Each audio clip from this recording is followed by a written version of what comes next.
Bracing for retaliation from Iran after carrying out the largest B-2 stealth bomber attack ever.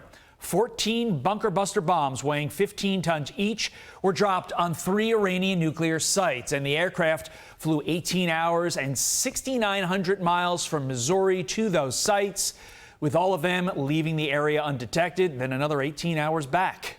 But President Trump's strikes on Iran facing legal questions from both sides of the aisle, with Senate Minority Leader Chuck Schumer calling for a vote on the War Powers Act. Quote, no president should be allowed to unilaterally march this nation into something as consequential as war with erratic threats and no strategy. We must enforce the War Powers Act. Attorney and legal affairs reporter at the Washington Times, Alex Sawyer, joins me now. And Alex, as a start to this, we need to be clear. We are not at war. There has been no declaration of war. This was a limited strike, and Secretary Hegseth made pains to state that repeatedly over and over during yesterday's press conference. So, with that out of the way, what does the law say about the president being allowed to authorize a strike like we saw? Well, I think Schumer has a short-term memory because it was President Obama that was able to do airstrikes in Libya without facing the same calls from Schumer. President Clinton did the same with Sudan. So when it comes to the law, the question is whether the president has the possibility to come to Congress before acting. Well, here I would argue that in this strike, it was top secret. The president was working with Israel, and going to Congress could have risked the success of the mission and also put military lives at risk.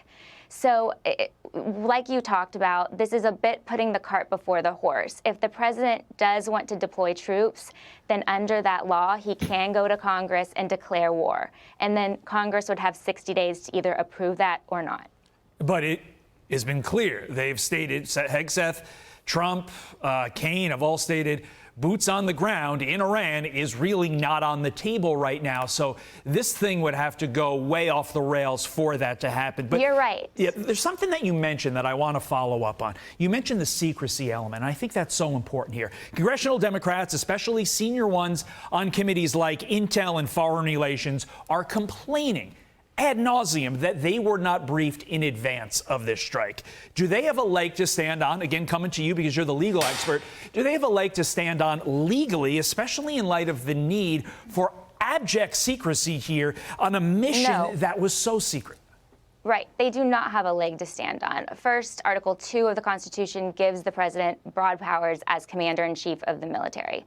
Second, there has been legal opinions out of the Justice Department talking just about that the president has broad authority to act in quickly and swiftly in matters of national security. And that's just what we saw from President Trump. Keeping in mind that old Jonathan Turley line, you can impeach a ham sandwich. But when you hear things like AOC say this is unconstitutional and that he should be impeached in light of it, to me, they seem like they're beyond patently untrue. Your final thoughts on statements like that? I have written about impeachment in my book, Lawless Lawfare, and it's political suicide. We saw it during the first Trump administration, and again here. The reality just isn't there. The Republicans have the majority, so even Republicans that might not agree with the strikes, they're not going to go ahead and impeach this president. It's all bark and no bite. And furthermore, it should be up to the voters, really, what they think of the president's decisions with Iran. It shouldn't be the courts. It shouldn't be the Congress with the mechanism of impeachment. We have approval ratings that'll come out, and then in the end, with an election, the voters will make their voices heard in terms of if they approve of what Trump has done with our military. Alex Sawyer, unequivocal on the law, saying the president can do this, and he did. Alex, thank you. Thank you. I'm Steve Doocy. I'm Brian Kilmeade. And I'm Ainsley Earhart. And click here to subscribe to the Fox News YouTube page to catch our hottest interviews and most compelling analysis.